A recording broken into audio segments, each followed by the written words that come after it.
What if I told you that the reason why most people struggle with money has nothing to do with income, intelligence, or education?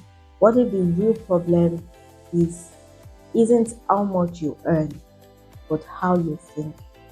Two people can earn the same salary, one builds wealth and sleeps peacefully.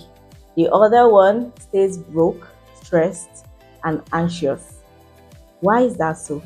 Because money is not a mathematical problem, it's a psychological problem. And which is why I'm super duper excited to be breaking down a powerful book, reviewing a book I read December last year, 2025, with you this year, so that we'll get our year running right. In today's video, I'll be breaking down The Psychology of Money by Morgan Housel. This is a book that reviews the hidden emotions, behaviors, and beliefs that quietly control our financial lives. So, in today's video, you'll discover one, why smart people make terrible money decisions, why building wealth has more to do with behavior than brilliance. So, this is not a get rich quick book, but this is a think different forever book. Because when I read the pages of this book, I noticed it's totally different from the other books I've read so far. So you're welcome back to Timbel Book Lovers, where books don't just change what you know, they change how you live. I'm Timbel, if you're seeing me for the first time. This is where we explore the world of personal finance and self-improvement through books. If this is what interests you, do not forget to hit the subscribe button right now. Alright, so let's begin. This book is not about budgets or investments or maybe complex financial formulas. It's simply about you, your mindset, your habits, your emotions, and how you behave with money. And trust me, after this video, you'll never ever look at money the same way again. I'll be going through the first few chapters that resonated with me, bringing them into simple stories, relatable life examples, and real lessons you can start applying today. Are you ready? Let's turn ordinary money habits to extraordinary money power. The first chapter that resonated with me was chapter 1 of this book. Starting this book with "No one is crazy." Like Morgan starts with a mind-blowing truth here. You know, people do crazy things with money, but no one is actually crazy. That is what he says here. But why? It's simply because we all make financial decisions based on our personal life experiences, not general logic. So here's the story I got from this book while I was reading. Two complete different money mindsets. So imagine two people. One grew up during a recession where their parents struggled to pay bills. The other grew up in wealth with abundance and stability. If we put these two people together in a room and ask them how they see money, their answer will look like they are from different planets entirely. Isn't that so? So let's bring this home. One person we know, think of one person who grew up with scarcity. That person might actually save aggressively, avoid risks, and prefer cash. Another person who grew up with stability may invest quickly, take risks, and feel comfortable with that. Right? Are either of them crazy? No. That's why it says no one is crazy. So they are simply products of their experience. So Morgan warns here that we often judge people's financial decisions without actually knowing their backstory, their background. But if you live the same life they lived, you might behave exactly the same way. You're shocked to hear that, right? When I read that, I was like, wow, this is the truth. So what to take away from this chapter? Before you criticize someone's spending, before you compare yourself to any other person, before you judge your past financial mistakes, remember, You were doing the best you could with the mindset and the information you had at that time. Forgive yourself, start fresh, learn better habits. It's as simple as that. That is just the points I was able to get from that chapter. I'm sure when you read this book, if you've not done so, you're going to get more gist from the chapter. But for those of us who have read the book, I'm sure you're relating with what I'm saying. Now, the next chapter that resonated with me is chapter 3, where it says, Never enough. The rich people do crazy things. So, this chapter is actually deep. Morgan says that the biggest financial disease is not poverty. I'm hearing this for the first time when I read the book. He said it is insatiability. That is the feeling of I need more, more, more.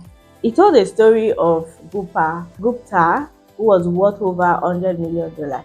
He had everything, but he wanted to be a billionaire and being seen as powerful. That is what he wanted.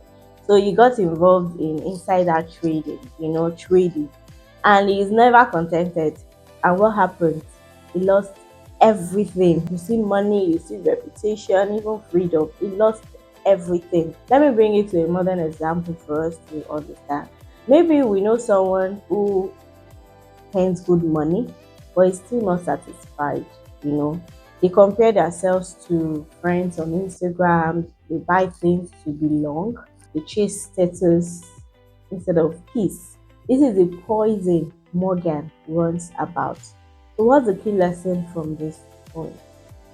Want to stay want to stop comparing your financial journey to others. 2, your life is not a competition. 3, know your enough. You should know where at what point is my enough. Because once you cross the line of greed, you will sacrifice things money cannot even buy back. You see, your peace, your health, your family, and freedom. Those are what you sacrifice. The next chapter that I really love and got me glued was chapter 4, which is confusion compounded. This chapter introduces the most powerful money magic in the world, which is compound interest. I'm sure you've heard this before. Now, there's something shocking I heard and I learned from this chapter about the compound interest. Morgan says the real magic is that most people don't understand how long-term compounding works. He gave an example here of he told a story of Warren Buffett's secret. He said people think that Buffett is rich because he's a genius, but in reality, he started investing at age 10. Can you imagine? He's been investing for 75 years plus. The power is not about the big returns, it is in small returns consistently applied over a long time. So here's a relatable example. Imagine you're saving and investing 20,000 naira every month. You know, I did the math. If someone can actually invest 20,000 naira with a 16% return in a year, if you leave that for 20 years, you know how much you're worth. That your 20,000 naira already turned to over 40 million naira. Is it 34 million naira plus? You can do the math yourself. So the thing is, year 1, it looks small. Year 2, it's still small. Year 5, still small. But year 20, it's looking interesting. Year 40, it looks like a financial magician. But most people quit in year 2 because the money is too small. So Morgan is just simply saying here that compounding rewards patience and punishes impatience. So what's the takeaway for us from this place is start small, start early, be consistent, let time do the heavy lifting. The next point here that resonated with me is the one got it from chapter 5 of this book. It says getting wealthy versus staying wealthy. So this chapter is very, very hard. You know why? Morgan says getting wealthy and staying wealthy are two completely different skills. So getting wealthy requires risks, boldness, optimism, taking opportunities. Why stay wealthy requires humility, frugality, caution, and balance. So there's a story here about people who have actually lost everything. We've seen it today that people win the lottery and go broke in 5 years. Celebrities earn millions and end up bankrupt. Some business owners rise quickly, then fall faster than they rose. Why is that so? Because getting money is one skill, keeping it is something else entirely. So, in our typical Nigeria here, we know many people who have blown new money away. Like I am, I'm also part of them. First salary, first big contract, first job abroad, because they think the money will always keep coming. I used to think this way too. But wealth actually requires protecting what we already have. That is what I learned from this book. So, what's the takeaway? To stay wealthy, we must master discipline, simplicity, living below our income, avoiding lifestyle inflation, respecting risks.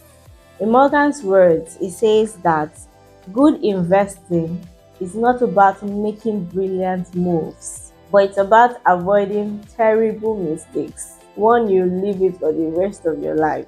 The last point I'll be sharing with you today is that from chapter 6, which is Tails You Win. So this chapter is one of the most shocking one too, because Morgan says that in life and investing, almost everything important comes from a few rare events, what he calls tail events. So this means that most of your financial progress will come from a few major wins, not daily small actions.